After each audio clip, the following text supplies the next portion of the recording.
నమస్తే, welcome to our channel. Pinnelli brothers ఈ రోజు మాచర్ల కోర్టులో లొంగిపోయారు. సుప్రీంకోర్టు ఆదేశాల మేరకు వాళ్ళు మాచర్ల కోర్టులో సరెండర్ అయ్యారు. మరి గుండ్లపాడు జంట హత్య కేసే కాకుండా మిగతా కేసులు కూడా ఇప్పుడు వచ్చే అవకాశాలు ఉన్నాయా, ఏం జరగబోతుంది తెలుసుకునే ప్రయత్నం చేద్దాం. దీన్ని విశ్లేషించడానికి మనతో పాటుగా ఉన్నారు ప్రముఖ సోషల్ యాక్టివిస్ట్ శ్రీలీల గారు. నమస్తే మేడం. నమస్తే అమ్మా. గుండ్లపాడు జంట హత్య కేసులో సుప్రీంకోర్టు ఏదైతే తీర్పిచ్చిందో పిన్నెల్లి బ్రదర్స్ 2 వారాల్లోగా లొంగిపోవాలని ఆదేశాల మేరకు మాచర్ల కోర్టులో లొంగిపోయారు పిన్నెల్లి బ్రదర్స్. మరి వాళ్ళది చూసుకున్నట్లయితే గుండ్లపాడు జంట హత్య కేసే కాకుండా చాలా కేసులు ఉన్నాయి. మరి ఈ కేసులన్నీ కూడా బయటకు వచ్చే అవకాశాలు ఉన్నాయంటారా? మరి ఇప్పుడు అరెస్ట్ అయితే వాళ్ళు ఇంకా బయటకు వచ్చే అవకాశాలు లేకపోయాయా? అసలు మిగతా కేసుల సంగతి ఏంటి? ఇక్కడ పిన్నెల్లి బ్రదర్స్ అనగానే ఫస్ట్ మనకు గుర్తొచ్చేది ఎవరు అంటే, గొంతు కోసి నడి రోడ్డు మీద చంద్రయ్యని ఏ విధంగా చంపేశారు. జై జగననం అంటే కాదు, నేను జై చంద్రబాబు అనే నా నోటి వెంట వచ్చింది, నా పీక కోసినా సరే నేను అలానే అన్నాడు, అలానే త్యాగం చేశాడు, ప్రాణత్యాగం చేశాడు.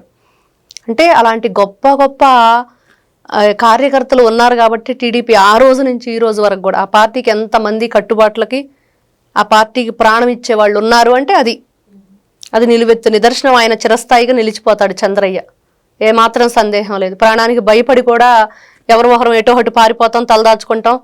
ఆ టయానికి ఆపద్ధర్మంగా మనల్ని రక్షించుకోవాలి కాబట్టి ఏదో అబద్ధం అన్నా చెప్పేస్తాం. కానీ ఆయన అంత గొప్ప ప్రాణత్యాగం చేశాడంటే నిజంగా గొప్ప విషయం. ఇంత దుర్మార్గానికి పాల్పడిన ఈ పిన్నెల్లి రామకృష్ణారెడ్డి బ్రదర్స్, ఈయన తమ్ముడు లాయర్, ఆయన మొన్న లొంగిపోయాడు, ఈ రోజున అన్న. మరి చట్టం చదువుకున్న వ్యక్తి, న్యాయం తెలిసిన వ్యక్తి, మరి ధర్మాన్ని ఏ విధంగా కాపాడాలి అంటే, ఒక నిర్దోషి కూడా, అంటే దోషులు ఉంటారు, నిర్దోషులు ఉంటారు. కానీ ఒకరికి శిక్ష పడపోయినా పర్లేదు, కానీ వాళ్ళకి దోషులకి ఒక నిర్దోషి మాత్రం శిక్ష పడకూడదు అనేది కూడా వాళ్ళల్లో ఉంది. మరి ఇన్ని రకాలుగా మనం వింటూ చూస్తూ ఎంతమందిని ఎన్ని విధాలుగా వాళ్ళు 20 సంవత్సరాలు ఏకగ్రీవంగా వాళ్ళు మాచర్లను ఏ విధంగా పాలించారు. రాక్షస పరిపాలనే తప్పించి అక్కడెక్కడా కూడా వాళ్ళు రాజకీయ నాయకులుగా ఉండి ఏం చేశారు అంటే, కోకొల్లలు అక్కడ ఉన్న విలేజ్లను కూడా వదిలిపెట్టి వెళ్ళిపోయిన పరిస్థితి చూసాం. వాళ్ళ ఆస్తులు ధ్వంసం చేయటం, వాళ్ళ మీద ఏ విధంగా మొన్న కూడా చూసాం 2024 ఎలక్షన్లో వీళ్ళ రాక్షసత్వం. ఆ ఈవీఎంలు ధ్వంసం చేసే విధానానికి కానివ్వండి, లేకపోతే ఈ ఎవరైతే జర్నలిస్ట్ మాణిక్యం గారు ఎవరైతే ఉన్నారో ఆయన మరి అక్కడ పోలింగ్ బూత్లో కూర్చొని ఉంటే వాళ్ళ ఇంటికి వెళ్ళి వీడియో కాల్ చేసి భార్యాబిడ్డలను హింసించే విషయం కానివ్వండి, ప్రాణాలు తీసేస్తున్నామన్నా కూడా భయపడకుండా అక్కడ నీతిగా నిజాయితీగా ఆయన పోలింగ్ బూత్లో తన కర్తవ్యాన్ని నిర్వర్తించిన విషయంలో కానివ్వండి, ఇన్ని. మంజులారెడ్డి తలపగలు, మంజులారెడ్డి ఆవిడ మహిళ, ఆవిడ కూడా ఎదురు తిరిగి ప్రాణాలు కొట్టి ఆ రోజున అక్కడ ఎలక్షన్ జరిపించిన వైను. అంటే ఓడిపోతామేమో అన్న భయంతో వీళ్ళు ఏ విధంగా బరి తెగించారో చూస్తారు. ఈవీఎం ధ్వంసం చేశాడు. ఈ విధంగా చెప్పుకుంటూ పోతే మరి ఈవీఎం ధ్వంసం చేసినప్పుడు రిమాండ్ చేయటం, అతను అరెస్ట్ చేయడం జరిగింది పిన్నెల్లి రామకృష్ణారెడ్డిని. పాపం జగన్మోహన్ రెడ్డి గారు ములాఖత్కి వెళ్ళారు. ఏం చెప్పారు బయటకు వచ్చి?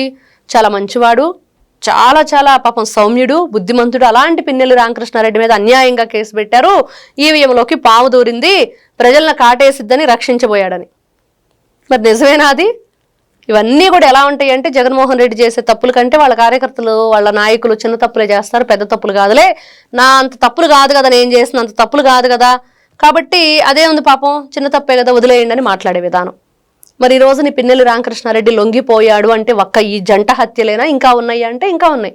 ఇవన్నీ బోలెడన్ని కథలున్నాయి. అక్కడ మాచర్ల నియోజకవర్గ ప్రజలను ఎన్ని విధాలుగా ఈ మారీచ సుబాహుల్లాగా వీళ్ళిద్దరూ కష్టాల పాలు చేశారు, వాళ్ళని కడగండలో ముంచేశారు. జగన్ ప్రభుత్వ హయాంలో అరాచక శక్తులుగా వ్యవహరించినటువంటి వాళ్ళు వీళ్ళే ఫస్ట్ ఉంటారని అందరూ చెప్తారు. మరి ఈ రోజు చూసుకున్నట్లయితే వాళ్ళే స్వయంగా వచ్చి కోర్టులో లొంగిపోవాల్సినటువంటి పరిస్థితి.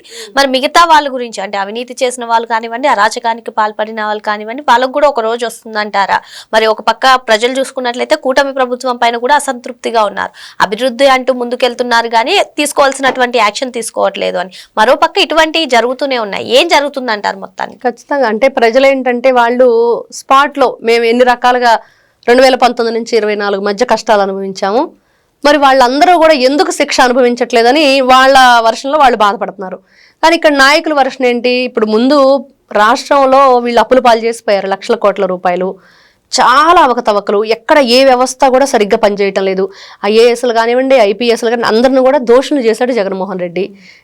ఏదైతే విద్యా వ్యవస్థ కూడా సరిగ్గా లేదు, గంజాయి తినేసి పిల్లలు ఏంటంటే అటు ఇష్టానుసారంగా ఆ మత్తులో బానిసలు అయిపోయి మనం చూసాం. నారా లోకేష్ గారు పాప వాళ్ళ తల్లి ఏడుస్తూ నా బిడ్డను చంపేయటం తప్పించి వేరే దిక్కు లేదన్న పరిస్థితి.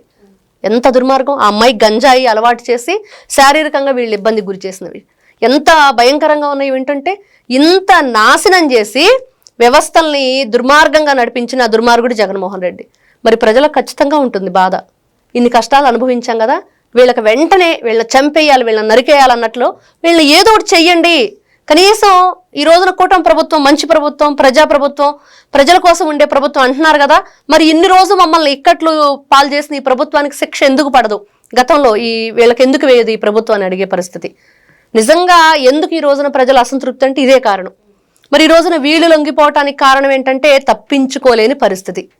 ఈ దుష్ట శక్తులు తప్పించుకోలేక ఎటు పాలుపోక చచ్చినట్టు లొంగిపోవాలి. ఈ రోజున కోర్టు ఆర్డర్ లేపు ఏం చేస్తారో, ఇంకెంతవరకు వెళ్ళిద్దో ఇది అని చెప్పేసి లొంగిపోవటమే శరణ్యం అని చెప్పేసి, దాంట్లో బాలకృష్ణ డైలాగా శరణమా రణమా అంటే రణం లేదులే మాకు శరణమే అని చెప్పేసి వచ్చి ఈ రోజు శరణొచ్చిన పరిస్థితి. ఇట్లాంటి ఇంకా ఎంతమంది ఉన్నారు వైఎస్ఆర్సీపీ పార్టీలో? వాళ్ళందరినీ ఎప్పుడు అరెస్ట్ చేస్తారు అనేది ప్రజల్లో ఇంకా ఒకరిద్దరు అరెస్ట్ అవ్వగానే ఇంకా కావాలి, ఇదిగో మా నియోజకవర్గంలో ఈ దుర్మార్గం ఉంది, మా నియోజకవర్గంలో ఈ విధంగా గతంలో చేశారు, ఇప్పటికి కూడా చేస్తూనే ఉన్నారు, మనం చూస్తున్నాం. ఈ రోజున వీడియో ఇదిగో పబ్లిక్ ఈ విధంగా ఉంది, ప్రభుత్వం ఈ విధంగా ఉందని మాట్లాడినా దాని కింద 100 కామెంట్లు నీచంగా. మహిళలు లేదు, పురుషులు లేదు, ఎవరినైనా సరే మాట్లాడే విధానం. కాబట్టి వీళ్ళందరికీ శిక్ష ఎప్పుడు పడుతుంది అనేది పెద్ద క్వశ్చన్ మార్క్గా ఉంటుంది. కానీ ఇంకోవైపు భవిష్యత్తు ఉండాలి రాష్ట్రానికి, అమరావతి రాజధానిగా ఉండాలి, అభివృద్ధి కావాలి. మరి వీటి గురించి కూడా ప్రభుత్వం ఆలోచించాలి కదా. మరి ఈ రోజున ఈ అరెస్టులు చేసుకుంటా వెళుతూ, లేకపోతే వాళ్ళ మీద కక్షపూరిత రాజకీయాలను వాళ్ళు ఇంకోవైపు ప్రచారం చేస్తూ ధర్నాలో దిగుతూ గందరగోళాన్ని సృష్టిస్తుంటే వచ్చే కంపెనీలు ఏ విధంగా వస్తాయి? అక్కడ అసాంఘిక కార్యకలాపాలు జరుగుతుంటే ఎవరు కూడా ఇంట్రెస్ట్ చూపించరు ఆ రాష్ట్రంలో రావడానికి. అభివృద్ధి జరగదనే భయం, వాళ్ళకి ఎటువంటి గ్రోత్ ఉండదనే భయం. కాబట్టి వీళ్ళు ఈ రోజున కూటమి ప్రభుత్వం దానికే పెద్దపీట వేసింది. ఇదే జరుగుతూ ఉంటుంది ప్రాసెస్. వీళ్ళు ఏం తప్పులు చేశారో అవన్నీ బయటకు తీయటం, వీళ్ళని ఏ విధంగా అరెస్టులు చేయాలి, ఏ విధంగా వీళ్ళంతటా వాళ్ళే వచ్చి కోర్టుకు లొంగిపోయేటట్లు చేయాలి, ఇవన్నీ జరుగుతాయి. ఎప్పుడైనా పాపం పండిద్ది, వీళ్ళకి శిక్ష పడటం ఖాయం. ఎన్ని రోజులు తప్పించుకుంటారు? ఈ రోజున పిన్నెల రామకృష్ణారెడ్డి మరి గతంలో 20 సంవత్సరాలు మరి ఎమ్మెల్యేగా చేసి మరి అక్కడ అందరినీ కూడా ఎన్ని రకాలుగా ఇబ్బందులు గురి చేశారు, వాళ్ళు ఏకగ్రీవంగా ఏ విధంగా పరిపాలన కొనసాగించారు, ఇవన్నీ అరాచకాలన్నీ చూసాం. ఈ రోజున పారిపోయారు వాళ్ళే. మాచర్ల పులులు అని చెప్పుకున్నాను, పిల్లుల్లా పారిపోయారు. ఆ పిల్లులు ఇప్పుడు వచ్చేసి అవే సరెండర్ అయ్యే పరిస్థితి. మరి ఇది ఎప్పుడైనా సరే చెడు మంచి రెండిట్లో ఏది గెలిచిద్ది అంటే మంచే గెలుస్తుంది. చెడు ఆలస్యంగా వాళ్ళు ఏదో ఇప్పుడే కాదనుకుంటే నిజం నిలకడమే తెలుస్తున్నట్లుగా వీళ్ళకి కూడా ఎప్పటికైనా శిక్ష పడిద్ది అనటానికి ఈ రోజున నిదర్శనంగా మనకు కనిపిస్తుంది. మరో అంశంతో మళ్ళీ కలుద్దాం. Thank you madam. నమస్తే.